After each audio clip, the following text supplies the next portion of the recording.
Evet, aslında Gülistan Doku dosyasıyla ilgili konuşulacak çok fazla şey var, ancak en önemlisi tüm devlet mekanizmasının, kurumlarının bu olaya dahil olmuş olması ve örgütlü bir şekilde bir olayı örtbas etme çalışması ki Gülistan'ın ilk kaybolduğu dönemlerden hatırlıyoruz, valinin kendisi arama kurtarma çalışmalarına dahil olmuş ve aileyle birlikte hareket etmiş gibi görünmek istemişti ve bunun politikasını yürütmüştü, algı operasyonu yürütmüştü.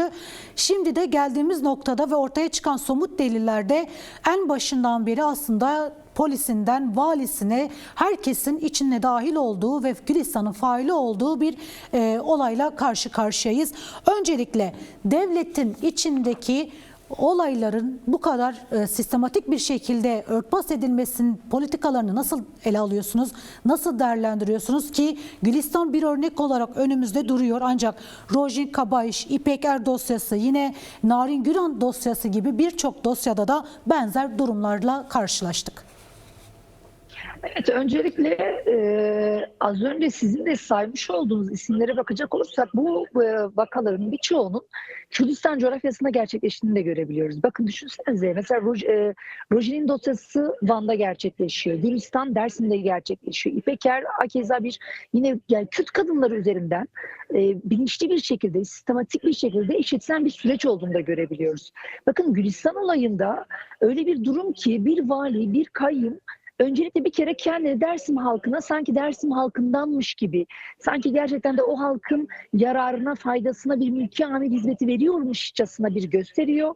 Arama kurtarma çalışmalarına kendisi bizzat katılıyor. Fakat günün sonunda, 6 yılın sonunda bir öğreniyoruz ki baş şüphelilerden biri o kentin mülki amiri ve bir vali, bir kayyum olduğunu görebiliyoruz. Bu kayyum ne yapıyor? Bu vali ne yapıyor? Devletin bütün imkanlarını. Bakın bir tane kolu polisi çağırıyor. Güya sözde bilişimle uğraşan bir kişi sim kartını sildiriyor. Yine bir sağlık personeli bir başhekimi çağırıyor ve Gülistan'ın hastaneye giriş kayıtlarını sildirebiliyor. Ve sonra bu da yetmezmiş gibi bu işi yapan başhekimin terfisini gerçekleştirebiliyor. Bakın bunların hepsi organize bir şekilde, sistemli bir şekilde aslında bölgede işletilmek istenen bir durum. Bakın biz her fırsatta özel savaştan bahsediyoruz, özel savaş politikasından bahsediyoruz. İşte tam da bu. Nedir aslında özel savaş dediğimiz şey? İnceltilmiş, damıtılmış bir adeta bir laboratuvar olarak görüyorlar oraları. Ve oralarda özellikle Kürt kadınlar üzerinden bunu yapmaya çalışıyorlar. Kürt gençler üzerinden bunu yapmaya çalışıyorlar ve sanki işte bu cinayetin veya bir cinayetse eğer bu veya başka bir şeyse, çünkü halen bir sürü iddia var biliyorsunuz ki ortada. Sanki bunun araştırılması için onlar da elinden geleni yapıyorlarmış gibi, sanki onlar da gerçekten ilgileniyormuş gibi gösteren bir halleri varken 6 yılın sonunda gelen ifadelerle, aşağı çıkan iddialarla vahim bir durumun, vahim bir tablonun ortaya konulduğunu görebiliyoruz. Ve bu da bize bir kez daha aslında bunun örgütlü bir şekilde, bunun kasti bir şekilde ve devletin de imkanlarını kullanarak özellikle de bölgede inşa etmeye çalıştıklarını da bize gösteren bir yerde.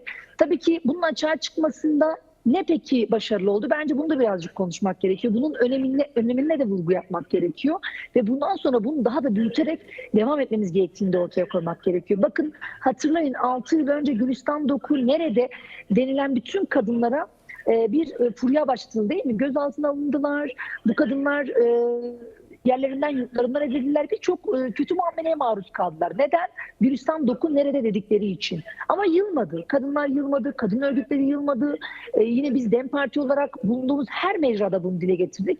Ve günün 6 yılın sonunda gördük ki gerçekten de boşuna değilmiş bu sorularımız. Evet. Gerçekten de aslında faillerin açığa çıkarılabilmesi için ortak örgütlü mücadelenin buna ancak hizmet edebileceğini gördük. Ve aynı şeyin elbette ki Rojin dosyasında da olması gerektiğini, aynı şeyin elbette ki Narin dosyasında da olması gerektiğini ve katlanarak, büyüterek devam etmemiz gerektiğini de gösteriyor. Çünkü ancak ve ancak bu şekilde ortaya çıkarabiliyoruz. Şimdi bu ortaya çıkan durumdan devletin sorumluluğu yok mudur? Pekala devletin sorumluluğu vardır. Yani 6 yıldır ortaya çıkmayan deliller ne oldu da bir günde açığa çıktı? Bu soruyu da sormak gerekiyor. İşte burada kadınların, örgütlerin, mücadele edenlerin direncinin aslında bunu gösterdiğini bize açığa çıkarıyor. Ve bu saatten sonra bu durumu katlanarak devam etmemiz gerektiğini, bilincinde olmamız gerektiğini de ifade edebiliriz belki de.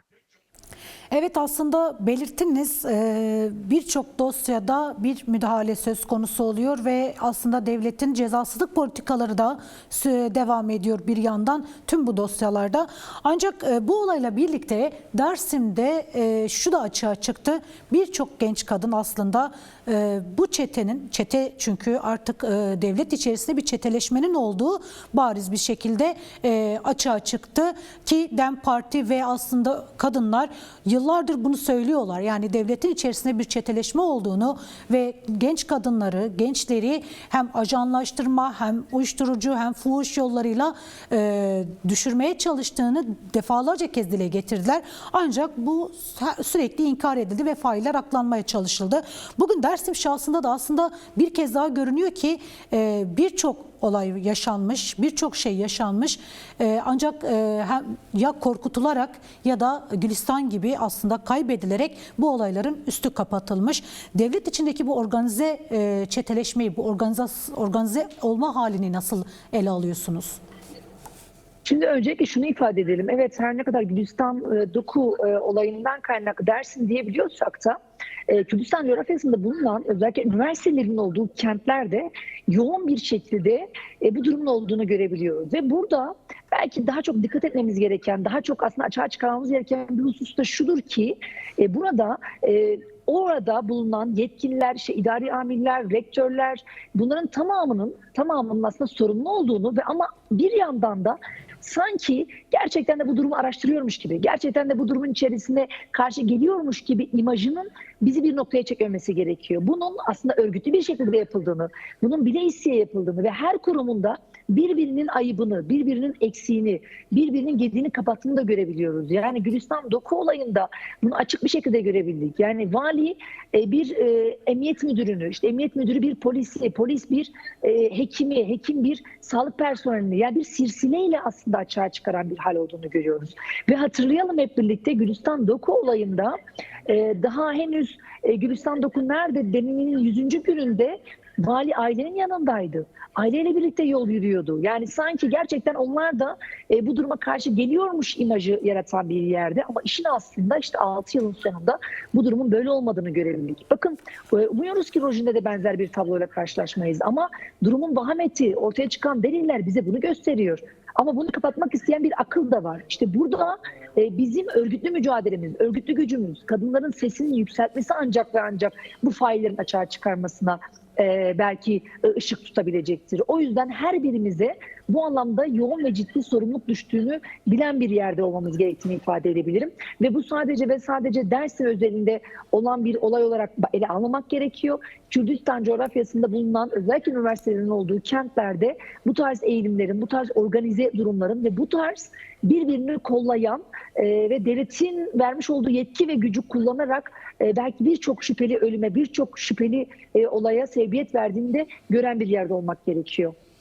Evet, ben bir şey daha sormak istiyorum. Aslında bugün Akın Gürlek Adalet Bakanı bir açıklama yaptı ve bu açıklamada şunu söyledi. Tüm failler açığa çıkarılacak dedi. Ancak muhtemelen şu son süreçlerde yaşanan kadın cinayetlerinde, kadın katliamlarındaki failleri kastederek bunu söyledi. Ancak devletin faili olduğu birçok fail meçhul cinayet var. Birçok fail meçhul kadın katliamı var. Taciz, tecavüz olayı var. Ve bu 50 yıllık bir geçmişe kadar gidiyor. Cumhuriyet döneminden beri yaşanan şeyler var. Çünkü hem Kürdistan gerçekliğinde, Kürdistan coğrafyasında hem de genel olarak yaşanan olaylar var. Peki bir yüzleşme yapabilecekler mi? Bir yüzleşme sağlanabilecek mi? Yani bunu söylerken örneğin Soylu yargılanabilecek mi ya da Ağar yargılanabilecek mi? Bununla ilgili nasıl bir değerlendirmeniz olur?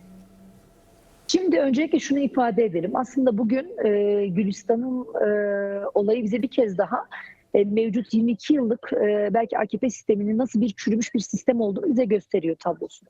Şu an elbette ki kıymetsiz bulmuyoruz. Elbette ki şu an o dosyadaki durumların açığa çıkarılması, o karanlığın aydınlatılmasına doğru ilerlenmesi, delillerin toplaması, bunlar elbette ki kıymetli. Ama yine bakın aynı dönem, bir önceki bakan döneminde de bu vardı. Yani ne değişti de bunlar ortaya çıktı diye elbette ki soruyoruz. Ve az önce sizin de ifade ettiğiniz gibi bir sürü şüpheli ölüm var. Ve bunların her birinin de açığa çıkarılması gerekiyor. Yani bu sadece ve sadece göstermelik, sadece ve sadece bir vakaya, bir olaya ilişkin olmaması gerekiyor. Bu nasıl peki mümkün kılınabilir? Bu elbette ki yine bizim ortaya koymuş olduğumuz örgütlü mücadeleyle mümkün kılınabilir. Vazgeçmeden, yılmadan, usanmadan bütün şüpheli ölümlerin faillerinin açığa çıkması için bizim ses yükseltmemiz gerekiyor. Çünkü öbür türlüsünde devletin kodlarında bunların tamamının kapatma eğilimli olduğunu çok iyi biliyoruz. Bakın neden erkek devlet şiddeti diyoruz biz? Oradaki devletten kastımız nedir aslında? Yani bir soyut bir kavram değil mi? Devletten kastımız bizim oradaki devlet diye ifade ettiğimiz şey işte bu şiddeti açığa çıkarmamak, bu şiddet politikalarına dair çözüm üretmemek, bu şiddeti körükleyen sebepleri ortadan kaldırmayan devletleri elbette ki fail olarak nitelendirdiğimiz. Bu politikaları hayata geçirmemektir, yargıyı, cezasızlığı ortaya çıkarmaktır. Bunun için mücadele etmektir. Ve devletin de en büyük nihai görevlerinden biri de budur. Elbette ki Gülistan olayında bu durumların açığa çıkarılması çok kıymetli. Ama bu bir yerde tıkanmamalı. Bu bir yere kadar gitmemeli. Ta ki sonuna kadar. Yani bu işin ucu kime dokunursa dokunsun, kim bunun altında varsa elbette ki açığa çıkarılmalıdır. Bakın daha öteye gidelim. 6 yıldır bu soruşturmada bir sürü delil vardı değil mi? Neden bir hamle yol alınmadı? Ve bu ihmal silsilesinde bulunan herkesin, bakın bürokratlara kadar, o dönem için yargı içerisinde bulunan kim varsa, bunların tamamının açığa çıkarılması gerekiyor. Neden açığa çıkarılması gerekiyor? İşte bir sonrakinde bir başka savcı, bir başka vali, bir başka koruma bunu yapmaya cesaret etmesin diye bunu açığa çıkarılması gerekiyor. Elbette ki bunun ortaya çıkarılmasının en büyük yetkisi, en büyük gücü, en büyük tetikleyici noktası biz kadınlarız. Biz kadınlar bu işin peşini bırakmayarak, bu işin ta ki bütün şüpheli kadın ölümlerine kadar, bunun çözümüne kadar hem ses yükselten, hem mücadeleyi büyüten, hem de devlete sorumluluğunu hatırlatan bir yerde olmamız gerekiyor. Ve devletin faillik durumunun da artık son bulabilmesi için de elbette ki büyük bir iş, büyük bir görevin de bize düştüğünü ifade etmek lazım.